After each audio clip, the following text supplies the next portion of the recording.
On your Tuesday episode of Locked On Raptors, the stage is officially set for the Raptors. We know where they're picking. We know what cap space they might have and all the players they could go and trade. The big question is, what do we actually want them to do? We examine coming up on today's show. Thanks for hanging. You are Locked On Raptors, your daily Toronto Raptors podcast, part of the Locked On Podcast Network, your team every day. I'm about to start.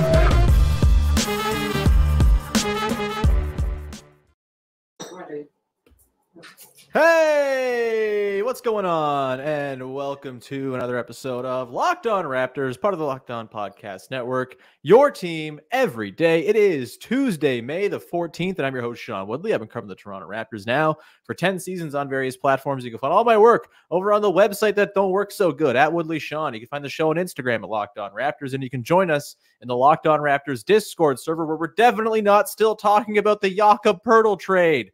Right? If anyone is, I'm going to give you a timeout. Stop it. Get over it. Move on. New things. Join the Discord if you have new things to talk about. We'd love to see you in there. It's free to join, as always. And this great little listener community we got building around the show, even though some of the people just can't let go of the past. All right. Of course, you can find the show for free wherever you get your podcast. Follow, subscribe, rate, review, tell a friend, all that good stuff. It's much appreciated when you support the show. However you support the show, you can also do that by going to YouTube, finding the Locked On Raptors channel, hitting subscribe, and hitting the notification bell, which will give you a heads up via push notification every single time the show is about to premiere or go live. It's a wonderful thing to do. Thanks in advance for doing it. Today's episode is brought to you by FanDuel. Make every moment more. Right now, new customers get $150 in bonus bets with any winning $5 bet. That's $150 if your team wins, or if your bet wins. So go check it out over at FanDuel.com/locked-on to get started. And we will get started here on a podcast where we are looking at the Raptors offseason now that we know what they're working with. The lottery's behind us. We know that they're picking at number 19 and 31. We know what kind of cap space they can get to if they so choose. We know the pending UFAs they are potentially working with and all the different options they might have. And so here to examine all those many options is our dear pal, Katie Heindl from Basketball Feelings and the whole darn internet, SB Nation, writing I think very predictive stuff about the Boston Celtics and their cowardice and all of that. Katie, how the hell are you? I'm doing good, man. Feeling good. Really enjoying the playoffs. The playoffs rock. They're so good. Yeah, the Nuggets-Wolves series, I feel like maybe that one's heading towards the Nuggets being daddy and taking over, but hell of an entertaining one. The Pacers, our boy Pascal Siakam, is he going to the conference finals? What the hell's going on here? It's all been very, very good stuff. Yeah, playoff basketball, very good. I do not envy you having to write exits off of all the teams that are going to be exiting the playoffs because there's lots to dig into with all of them. Luckily, I have a lot of help this year, which feels Love nice. It. Yeah. Excellent. Always getting help to help you talk about stuff. Sounds like me when I get all the guests on the podcast because I can't carry it myself.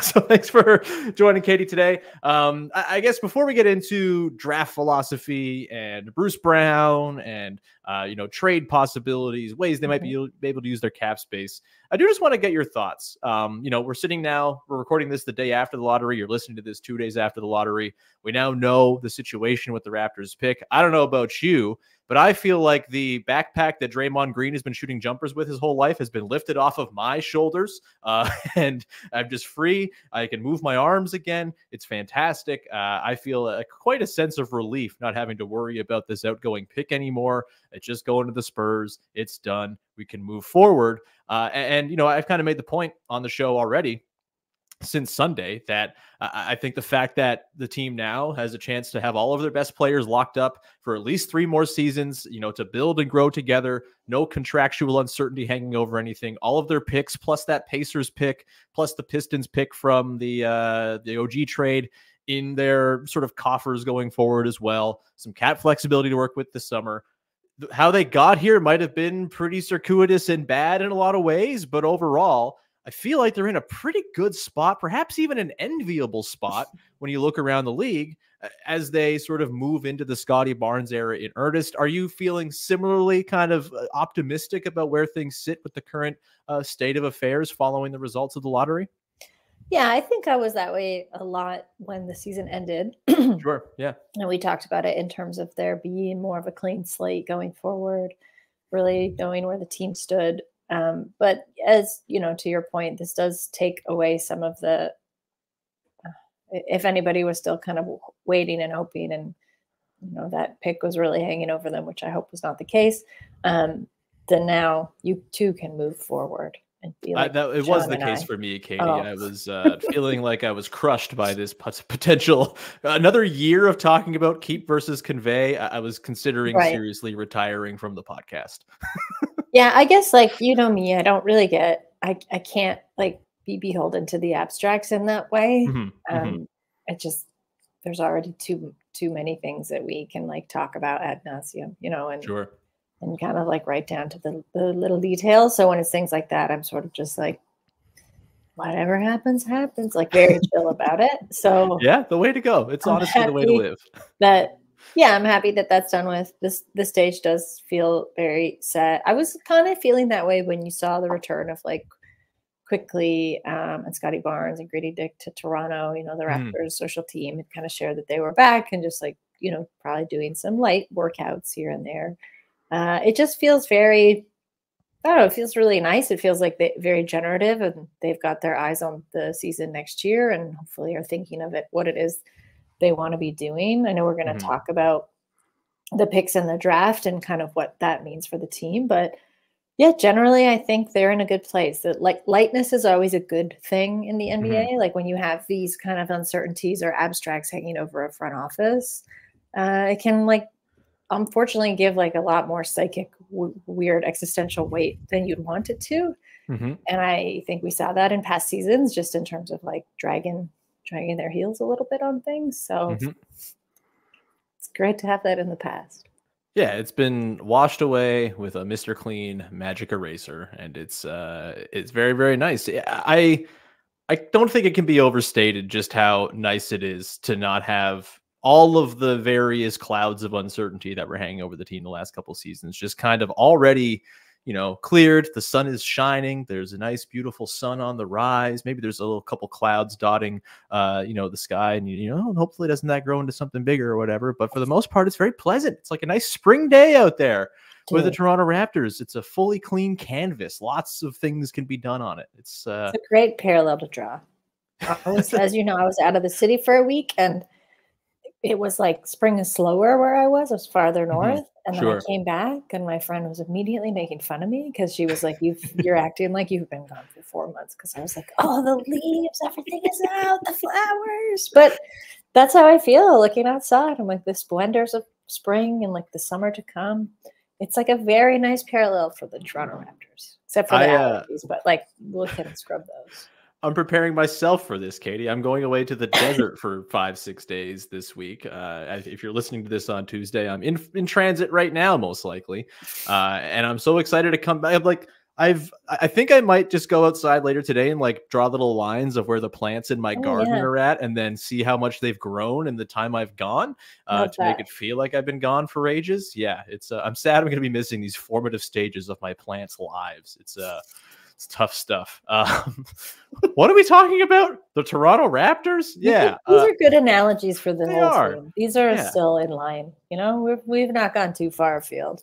No, I think we're actually talking about it in typically the exact same fashion that we normally talk about it. So I think we're actually pretty much on track. But yeah, things feel pretty good. Things feel fresh and new, and like a page has been turned on all of the bad. And, look, does the front office now need to get things right in order to really avoid the sort of the warming of their seats? You're damn right they do. Like they've kind of cleared up a lot of the mistakes of the past and can move forward here, but they got to get it all right now, Katie. And I guess that's where we can pivot here as we look at draft philosophy, as we look at the offseason and sort of different transactions that might be on tap for the Raptors as they look to reassemble this thing, to recenter this thing around Scottie Barnes. I continue to refuse the word rebuild, because you rebuild when you don't have very good 22, 23, and 24-year players already on your roster. But that's semantics. We can argue about that another day, perhaps in the Discord. Either way, we'll come back on the other side, Katie. We're going to get into the draft. 19 and 31. What do we want to see do? Should they trade up? Should they package the picks for something else? Should they just pick where they're going? Trade back? A million possibilities. We'll talk about that coming up in just one sec. Today's show is brought to you by our friends over at FanDuel, the #1 sportsbook in all the land. And it's winner take all time in the NBA and NHL. And FanDuel is giving you a shot to bring home a big win of your own. Right now, new customers get $150 in bonus bets with any winning $5 bet. That's $150 on to bet on spreads, money lines, player props, and more if your bet wins. Again, just a $5 bet. If it wins, you get $150 to play with. That is a very cool thing. And it's not just the playoffs for various sports you can go and throw some money down on. The WNBA season is starting this week.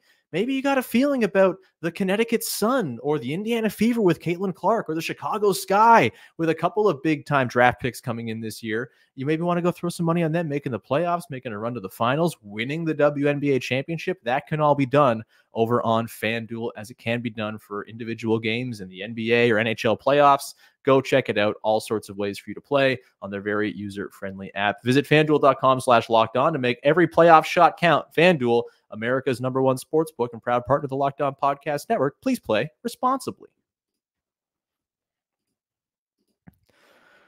Back at it here with Katie Heindl of Basketball Feelings as we take a look at the Toronto Raptors' many options on the offseason docket. We begin, Katie, with the draft. We now know, based on the results of the lottery on Sunday, the Raptors are picking at 19th overall via the Indiana Pacers per the Pascal Siakam trade, and at 31st overall via the Detroit Pistons in I guess they sent that to the Knicks in some sort of convoluted trade, ended up with the Raptors. Either way, Raptors have 19 and 31 in a draft, Katie, that I'm not sure how much you've kind of spent kind of digging into the various prospects and whatnot individually, but I have done a lot of that just trying to kill time waiting for the lottery more so than I typically would.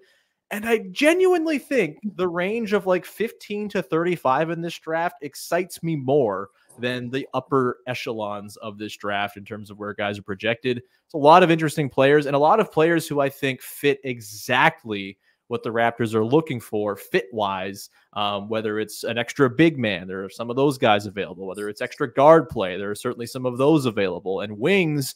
Katie, there's so many wings here. It's like Tuesday night at the Griffin Pub in Whitby, Ontario. It's very, very exciting times.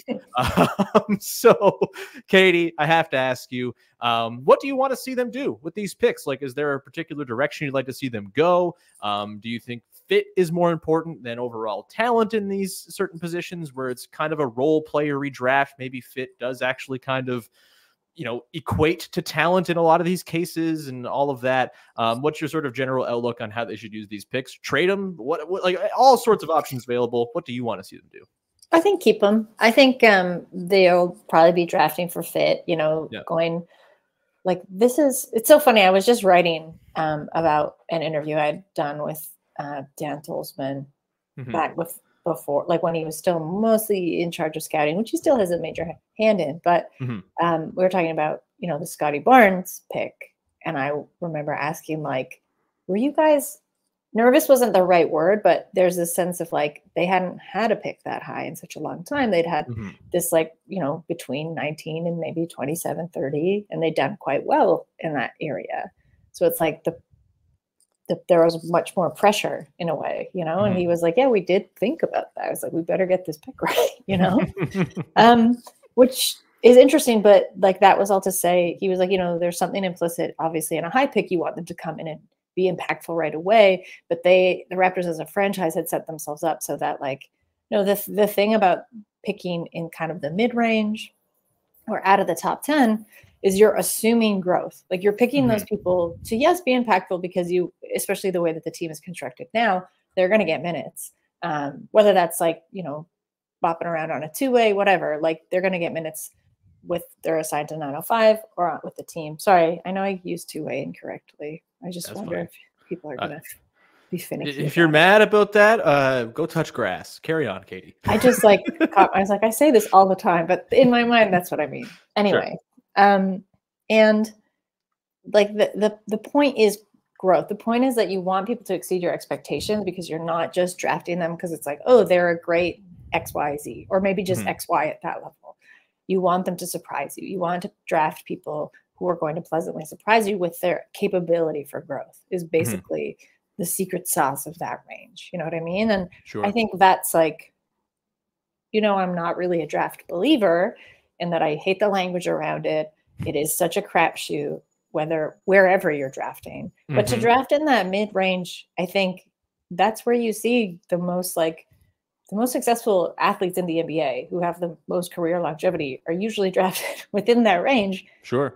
And now so many more teams are focused on development that I think players are able to actually like reach their growth potential, whereas they're not just going to waste away on a franchise that's like not really ready for them.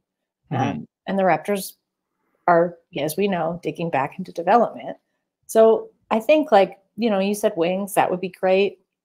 Obviously, and like any kind of shooting would be nice. But I think also the way that they've set themselves up with Quickley and RJ and Scottie coming back, like shooting doesn't feel as much of a dire concern. Sure. Gradey Dick's on the team. Dude, forgot about dude for 1 second. But yeah, exactly.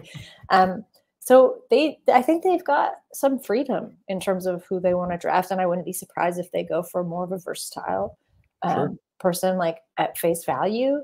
I will also say I really cringe and hate just the language of like this year's draft quote sucks, because I've never said that on this podcast ever.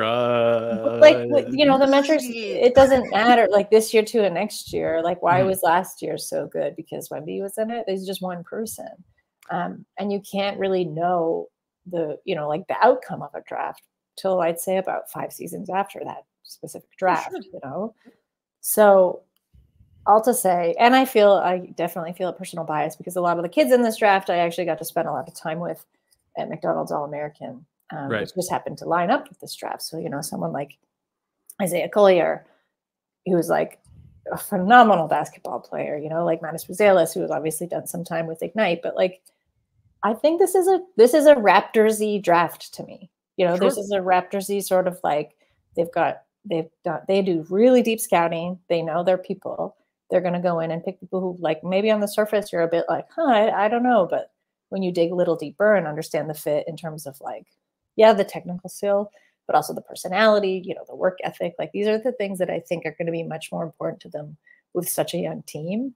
And as you say, it's not a rebuild, but you still are building something. Sure. 100%. And yeah, I think to the point of this draft being bad or whatever, I think mostly I've been looking at it through the lens of like the lottery range of just like not having the same level of like high-end talent as your average year. Of course, like you said, things can change in 5 years' time. We look back and, you know, some guys who went in the lottery will end up being very good. This is like just how the draft works. But I think if you're trying to play like the sort of the odds game of are you going to find yourself a star in the lottery of this year's draft, it just feels less likely this year than it is. You know, last year was, I think, like kind of a unicorn year where it was an insanely top heavy draft with a lot of really interesting talents. I just don't quite feel that way here. But to the point of like where the Raptors are picking, like I think this draft is rich in like guys who are going to be longtime NBA players, maybe not stars, but certainly the types of connective pieces that make winning basketball go round. And they're going to have 2 shots at 19 and 31 of taking those guys. And I think, like this is where the stuff the Raptors have historically been good at is going to have a chance to shine. It's finding guys who maybe, you know, there's one swing skill that they feel like they can sort of massage with their development program, or there's this sort of under the radar player who maybe doesn't get the hype for whatever silly reason, a strange team context that maybe sort of muted his value as a player. A guy like, for example, Jalen Tyson comes to mind, where he kind of has this sort of story where he played at Texas and Texas Tech and Cal and 3 years in college. And there's this like, oh, Jalen Tyson, why is he playing all these different colleges? And if you look into the reasons why he moved from school to school, it's like, oh, makes perfect sense. We'll have more on Jalen Tyson on tomorrow's episode of the podcast, by the way. Looking forward to that. But yeah, I think overall, at 19 and 31, you have 2 shots in a range of the draft where I am glad to be having a lot of shots. This was why I was pretty pro trading back in the event the Raptors moved up to anywhere but number 1. Just get as many shots in this range of the draft. And I think that's where the Raptors can really go and cook.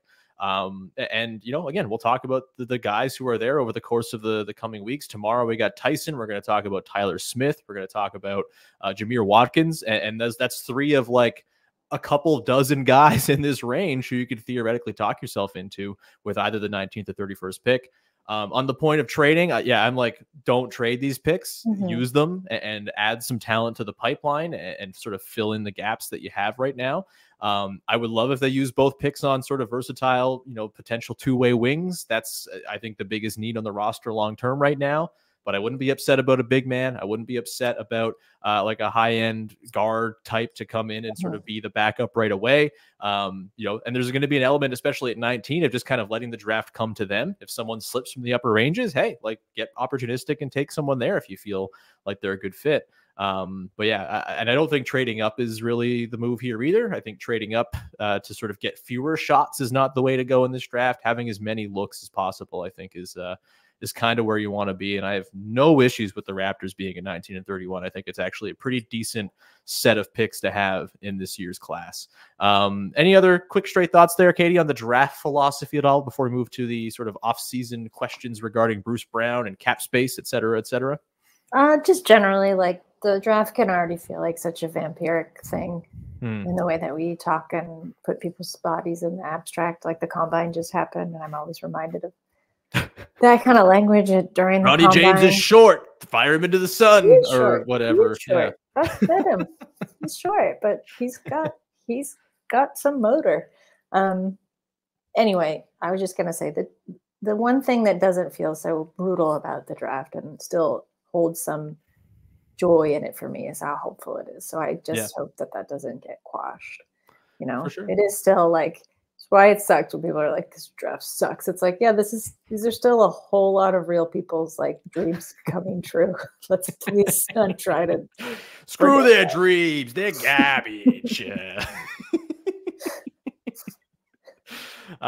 Very well put, Katie, and appreciate the thoughtfulness you always bring to the show to rein my ass back in when I'm getting too ghoulish. I don't like to tap into my ghoulish side too often. It's nice to have someone to keep me on track. All right, we'll come back on the other side, Katie. We're going to talk about the rest of the offseason stuff that the stage is now set for. Cap space, baby. Don't we love it? And what can the Raptors potentially do with it or not? Maybe they don't want the cap space. We'll see. We'll come back in just one sec, talk about it. Today's show is brought to you by our friends over at Prize Picks, the single best place to play daily fantasy sports on the whole wide internet. And that's because it's as simple as it could possibly be. It's the way daily fantasy should be. It's not you against some expert with an unstoppable team that you can't match up with. It's not you against 1,000 different lineups. No, it's you against your own ability to project more or less on given player stats in a given night. And you can watch the winnings roll in. If you're any good at it, it's fantastic. March is over, but the biggest moments in the NBA and, of course, the NHL are on tap right now with the playoffs. You can get into the action, win up to 100 times your money on Prize Picks as you and the world's best players take the game to a new level during basketball's postseason. You can win up to 100 times your money on Prize Picks with as little as 4 correct picks. You can turn $10 into $1,000 with basketball and hockey playoff action. Of course, it's not just those sports. You got the WNBA season coming up if you want to go play Prize Picks over there. Saying more on Caitlin Clark 30-foot threes, probably a good idea. Other good things as well for you to go and peruse when it comes to the projections for given stats on Prize Picks for the WNBA and 1,000 sports under the sun. Download the app today. Use the code LOCKEDONNBA for a first deposit match up to $100. That's, again, the Prize Picks app. Go download it today from your app store of choice and use the code LOCKEDONNBA for a first deposit match up to $100. Prize Picks. Pick more. Pick less. It's that easy. And we round out today's show with Katie Heindl from Basketball Feelings talking about the rest of the decisions the Raptors have to make beyond the draft this summer. We'll talk about Bruce Brown in 1 second. Just a heads up before we do that, however, Locked On Sports Today is your all-day streaming channel for Locked On shows. It's a wonderful thing. Just like, don't work. Sit at your desk, avoid working, watch Locked On Sports Today 24/7, get all the latest on the NBA playoffs, the NHL playoffs, the NBA draft, and everything else going on in sports right now. Baseball, the WNBA, it's all rolling over there on Locked On Sports Today 24/7. Go subscribe right now and stop working. Okay, Katie, let's wrap this up here and take a look at the other sort of avenue for improvement this offseason now, which, with the results of the lottery, is very much in full focus. It's the cap space route. The Raptors are going to have like $29 million to work with as far as cap space if they want it. That depends on them holding off on signing Immanuel Quickley to his new deal until after all of their wheeling and dealing is done and just having his cap hold on the books. That's just an order of operations thing. Gary Jr. is a free agent. If they let him walk and they renounce his cap hold, and his bird rights, then there's some money saved there. And then Bruce Brown is the other one. If they decline his option, that will help the Raptors get up to that 28, 29 million bucks in cap space, not near max space or anything like that. Not something you're going to go throw at Paul George and convince him to come play for you, but it's a healthy chunk of change to work with in a free agent class that is, can we say the free agent class sucks, Katie? Is that okay? No. It's not the strongest. Let's put it that way. Yeah. How about you say maybe not as like immediately competitive as you'd. I like that, Katie. Okay. Again, diplomatic in your response. As always. I like it. But yeah, I guess like, what do you want to see them do here, Katie? They have a decision to make whether to actually pursue the cap space thing or not. Obviously, part of that will be dependent a little bit on Gary Trent Jr.'s own agency and whether he wants to stay in Toronto or go somewhere else and try to get paid. You know, there are certainly teams out there who need shooting. How much he earns on the open market, I think, is a pretty interesting and open question at the moment. And the Bruce Brown thing, obviously, I know Raptors fans, you and me not included, not super thrilled with the Bruce Brown experience during the back part of the season. I think there were a lot of reasons for that, notably all the good players being hurt or out of the lineup and not having any continuity with which to figure out how to use a very nice 7th, 8th man who can be a connective piece for you. I think better days are ahead if Bruce Brown is on this team next year. But overall, Katie, like looking at the landscape of the free agency class, the cap space they'll have to work with, the Bruce Brown and Gary decisions, what do you want to see them do? Like, what's your favorite sort of avenue here for addressing the team's needs this summer? I think for the two of these guys specifically, so much hangs on the balance of what is going to happen in the playoffs and what those teams who maybe like who have already maybe suffered an earlier exit than they anticipated are going to go out looking for. And I do think, like, you know, to your point of like, maybe it's not such a quote strong free agent class. Like those two guys actually would be in high demand. Bruce Brown obviously is championship caliber. And I think Gary Trent Jr. has shown just like such great advances in his defensive capabilities and like his willingness to be on that end, as well as his shooting. And I think could fit in really nicely with another team trying to retoggle a little bit. So I bring that up because I think it changes the Raptors' minds a little bit. It's kind of knowing that, oh, wait, like these guys that maybe we felt quite confident letting walk away or maybe didn't necessarily fit with what we're trying to build here now look a lot more attractive because other people are going to want them, which is still kind of a funny little rule in the NBA, but it's true. So I could see it kind of going either way, honestly, like where I would have said, yeah, the Bruce Brown misfit was really, I think, just because of timing. You mentioned injuries. It's true too. But the way he fit on this team, it like wasn't the version of the team that I think the Raptors had pictured him coming into and playing on. Whether they see that next year and him sticking around and being that connective piece, maybe. And the same with Gary, like where it maybe was comfortable for letting him go. That might hinge a little bit on the draft, to be honest. I don't think they're so hard up for cash. Like, what a weird way to always talk about teams. Like, oh, my poor struggling basketball franchise. Please help them. My sad GM. He's so poor. Which always gets me and is like such a strange line of like when people come to the aid, like the defense of, you know, GMs. It's like they don't need your help or your money or your sympathy.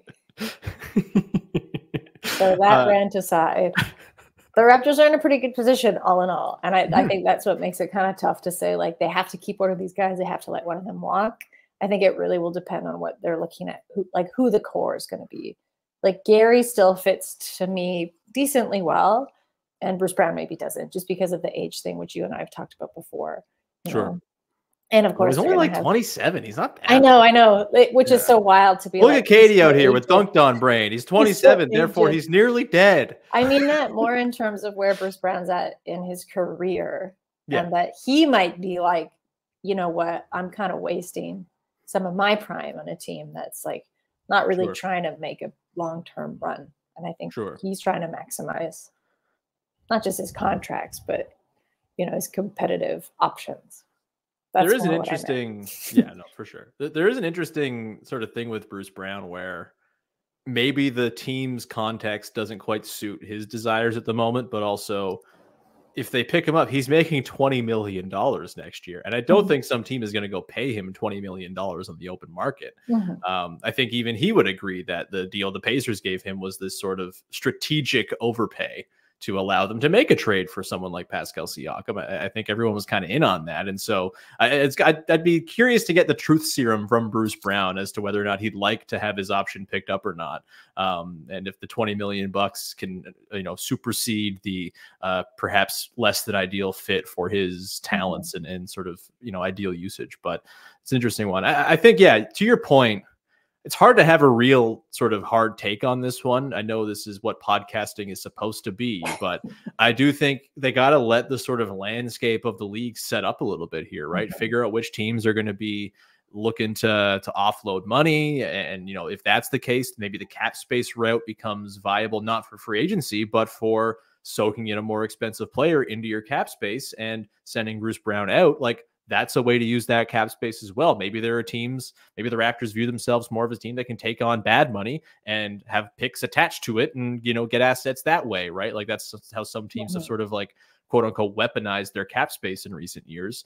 Or they could just go and use their cap space and sign someone, right? I think for me right now, based on what the market looks like, what kinds of players are out there for free agency, and just the difficulty of trading for the exact right player at this point in time, I do think my sort of, on May the 13th at 2:16 p.m., subject to change at any time, I think my preferred outcome here is hang on to Bruce, bring back Gary Trent Jr. and be an over the cap team, use the mid-level exception on a wing type, whether it's Caleb Martin or Najee Marshall, and then kind of call that your summer. You obviously have your 2 picks coming in and a whole lot of internal development to bank on with a team that we've frankly seen for like 10 games so far. So you don't want to like over tinker, I think, just in case there's something you haven't quite seen yet that you want to get a look at.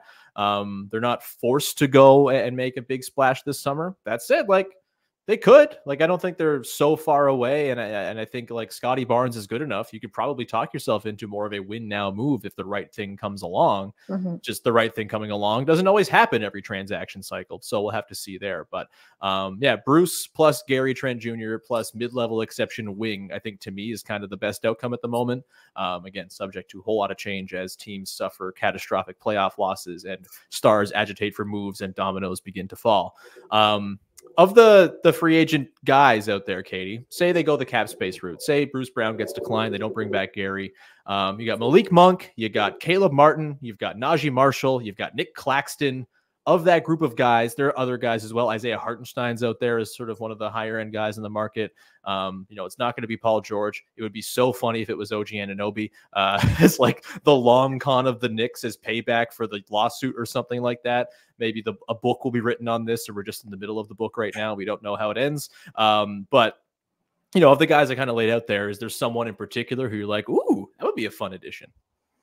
The boomerang of OG. I don't want that for OG. He seems to be having a great time. It's all part of the ruse, Katie. Right. The long He's playing his part beautifully, getting the Knicks into this false sense of security.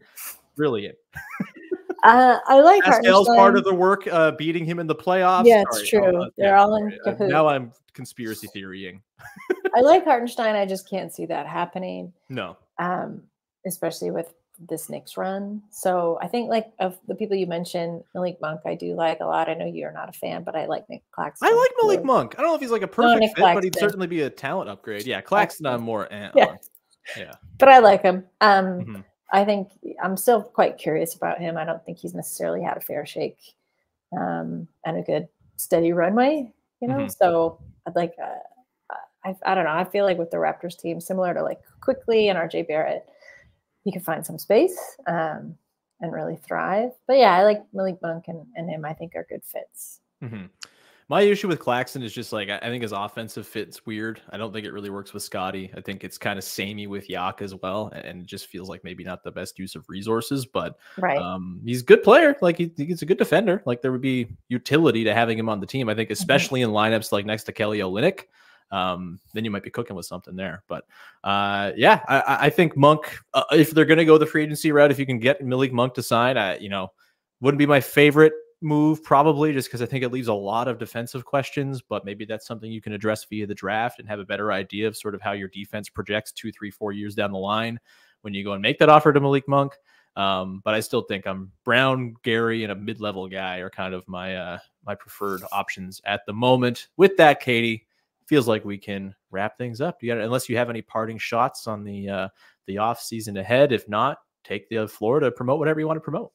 Well, I just like that you're usually team keep everybody. I think that's always a nice consistent. Like my guys. Yeah. I like my guys. And nice. I think that's like why you watch sports, is to find guys you like. Yeah. That's just me. But well, you mentioned it off the top, but at Basketball Feelings, doing exits for the 4th year in a row.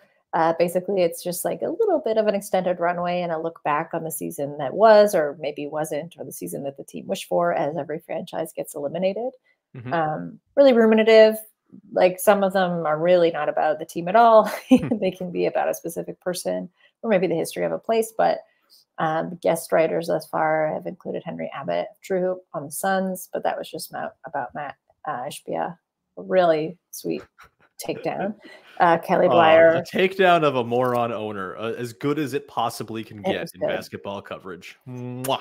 Kelly Dwyer wrote about the Pelicans in typical Kelly Dwyer, very just like, you feel like you're sitting in a sweaty arena with him. It's like very much up place.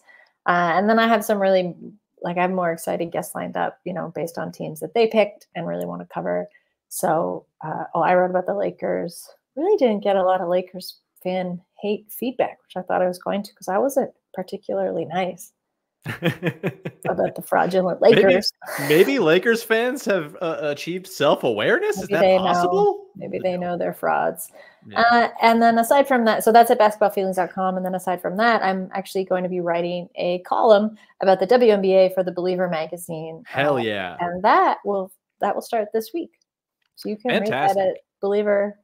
I should learn their website. I think it's just believer.com or believermagazine.com. Everyone go look it up and read Katie's fine work on the WNBA and the NBA and all of the other wonderful stuff you do. Katie, you're the best. Thanks for coming on and being with the show and being with us today. What am I saying? You're welcome. You're welcome. This is like the 3rd podcast I've recorded in the last 24 hours, and I have 2 more to record today before going away. Have fun listening to the next 2 episodes. Those episodes will be, by the way, a draft one. We're going to talk about Jameer Watkins out of Florida State, Jalen Tyson out of Cal, and Tyler Smith from the G League Ignite. That's all coming up on tomorrow's show. And then Thursday, Chelsea Light is along. We're talking WNBA. It's very freaking exciting. Oh, my goodness.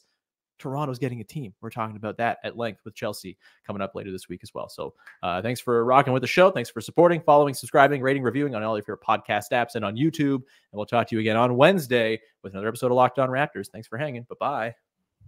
I think that might have gone in.